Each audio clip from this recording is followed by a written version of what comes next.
اسلامی سال کی ابتدا ایسی شخصیت کی شہادت سے ہوتی ہے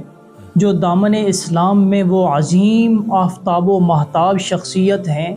جن کی عالم اسلام کے لیے روشن خدمات، جرأت و بہادری، عدل و انصاف پر مبنی فیصلے، فتوحات، شاندار کردار اور کارناموں سے تاریخ انتہائی معطر، چمکدار اور روشن ہے۔ ایک ایسا انمول اور نایاب اسم گرامی ہے جس کی عظمت، رعب و دبدبہ، شجاعت و بہادری، انصاف، عاجزی و انکساری، فہم و فراست، قانون، عدالت، تقوی، ایثار و قربانی، غریب پروری، صداقت و دیانت، محبت رسول صلی اللہ علیہ وسلم اور محبت اہل بیت بیگانے بھی تسلیم کرتے ہیں۔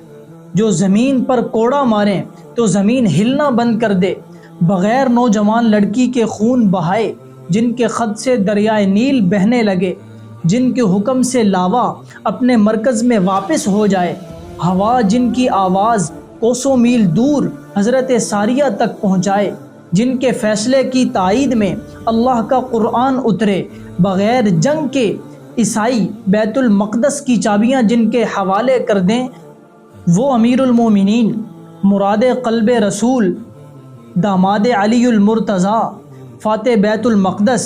حاکم عناصر اربع، شہید منبر و محراب رسول،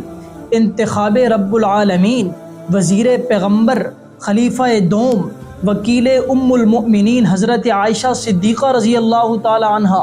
فاتح قیصر و کسریٰ، شامل عشرہ مبشرہ، میدان عدالت کے نیر تاباں، یہ سیدنا حضرت فاروق اعظم رضی اللہ تعالی عنہ ہے۔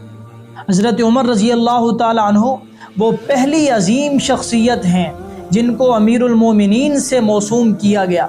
آپ ہی وہ پہلے شخص ہیں جنہوں نے نماز تراویح پر امت کو جمع فرمایا۔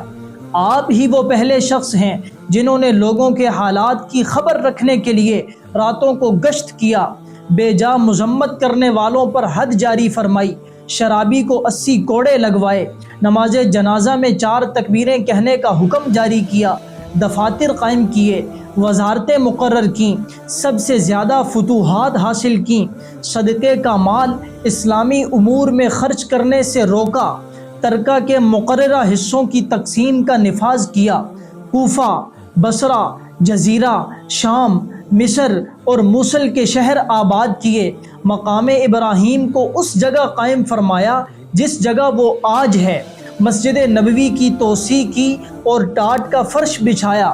عشر و خراج کا نظام نافذ کیا، جلا وطنی کی سزا مقرر کی، عدالتیں قائم کیں، قاضی مقرر کیے، سن تاریخ کا اجرا کیا جو آج تک جاری ہے، مردم شماری کروائی، نہری نظام متعارف کروایا، ٹیکس سسٹم بنایا، حربی تاجروں کو ملک میں آنے اور تجارت کرنے کی اجازت دی، جیل خانہ جات، پولیس کا محکمہ، جا بجا فوجی چھاونیاں، تنخواہیں، پرچہ نویسی، مکہ مکرمہ سے مدینہ منورہ تک مسافروں کے لیے مکانات کی تعمیر، گم شدہ بچوں کی پرورش کے لیے وظیفے مقرر کیے، مختلف شہروں میں مہمان خانے بنوائے، مکاتب و مدارس قائم کیے، تجارت کے گھوڑوں پر زکوٰۃ وصول کی، مساجد کے ائمہ اور مؤذنوں کی تنخواہیں مقرر کی، مساجد میں راتوں کو روشنی کے انتظام کا حکم دیا، آپ نے بیت المال کا محکمہ قائم کیا، اسلامی مملکت کو صوبوں اور ضلعوں میں تقسیم کیا،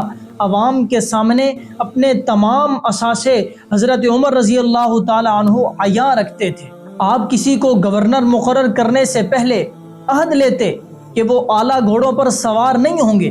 باریک کپڑے نہیں پہنیں گے، چھنا ہوا آٹا نہیں کھائیں گے، ذاتی خدمت کے لیے نوکر چاکر نہیں رکھیں گے، ضرورت مندوں سے ہمیشہ ملتے رہیں گے۔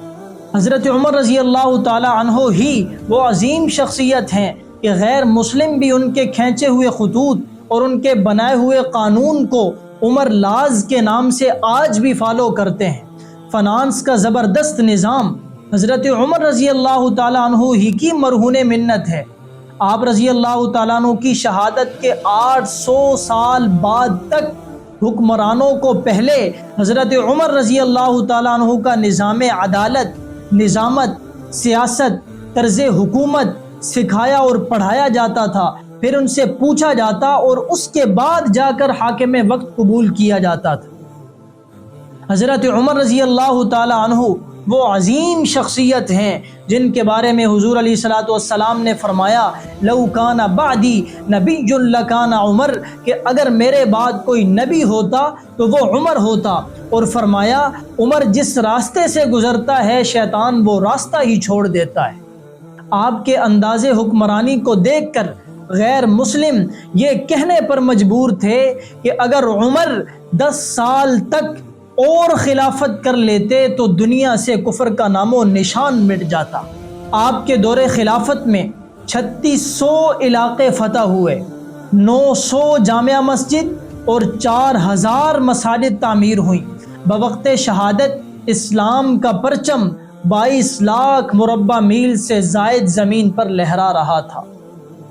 مرد جلال مرد ہنر بھیجنا پڑا، مرد جلال مرد ہنر بھیجنا پڑا، اونچے بدن پہ اونچا ہی سر بھیجنا پڑا، سب سے بڑے نبی کی حفاظت کے واسطے، سب سے بڑے نبی کی حفاظت کے واسطے فولاد سے بھی سخت بشر بھیجنا پڑا۔ بڑھنے لگا تھا زور جہالت کی فوج کا، بڑھنے لگا تھا زور جہالت کی فوج کا، روئے زمیں پہ رب کو عمر بھیجنا پڑا۔